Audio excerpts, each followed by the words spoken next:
The painting, Feste Venezia, presents itself as a grand festival poster, yet it harbors a hidden tension beneath its vibrant hues. The skull, seamlessly integrated into the sweeping scene of Venice, suggests an underlying memento mori, reminding us that even the most joyous celebrations exist within the context of impermanence. The glowing sky, reflecting on the water, radiates an almost celestial beauty, drawing the eye to the painting's luminous core. The fragmented and sketched lettering adds an air of transience, as if this image is both being created and dissolving at once. The presence of Santa Maria della Salute, a famous Venetian basilica built as a plea to end the plague, deepens the painting's themes. This iconic structure, dedicated to salvation, is juxtaposed with a looming skull, a reminder of past devastation. The reference to Venus further complicates the interpretation. She's both the goddess of love and an ancient symbol of beauty and indulgence.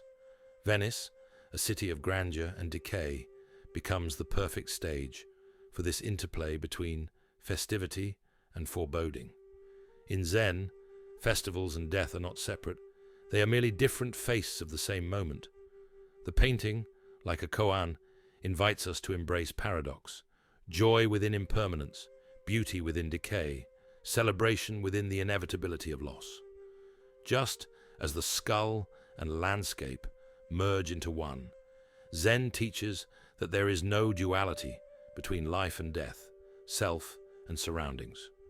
A famous Zen saying reminds us: spring flowers, autumn moon, summer breeze, winter snow. When idle concerns don't cloud the mind, that is your best season. Here, Venice is always celebrating and always sinking. The lesson is to embrace the moment fully, neither clinging to the festival nor fearing the skull beneath. The work resonates with hexagram 56, the Wanderer, a symbol of transience, movement, and fleeting beauty. The festival, the city, the sky, each element speaks to something in motion, passing through time like a traveler. Venice itself, precariously floating, embodies this hexagram's teaching. Nothing is fixed, all is subject to change. The festival's revelry is temporary, much like the golden reflections on the water. The I Ching warns against attachment to illusions of permanence.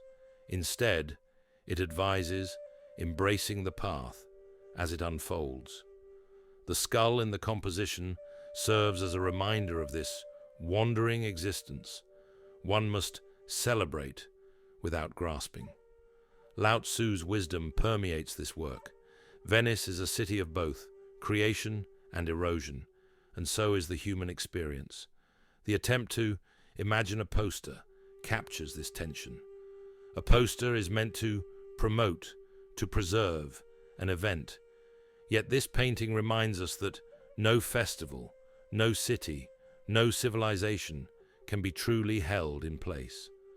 The Taoist would look at this and say, "Flow with the river, do not cling to the banks." To resist the impermanence of things is to suffer. To celebrate within that impermanence is to live in accordance with the Tao. Secular Buddhism would focus on the constructed meaning within this painting. The elements, Venice, the festival, the skull, Venus, are not inherently connected, yet the mind weaves them into a story. This is precisely how we navigate life, through the layering of symbols and interpretations. We might ask, what is a festival but a shared illusion?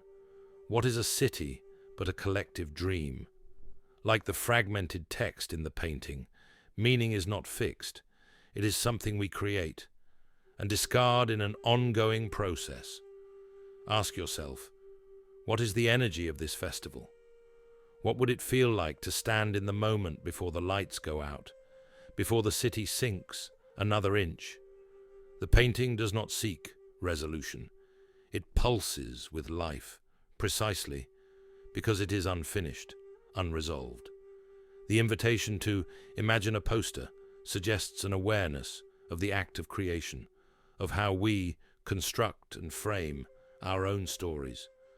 The skull's presence within the landscape reminds us of the concept of living with full self-awareness, knowing that our time is finite. If life is a festival, what kind of poster would you create for it? Would it be joyful? Ominous? Both? This work urges us to consider what we are advertising to ourselves about the nature of our own existence. Imagine your own poster for life. What symbols would you use? What colors? Would it be celebratory, foreboding? Both. Now ask yourself, am I living in accordance with the story I want to tell? Because whether we acknowledge it or not, we are all designing our own posters every single day.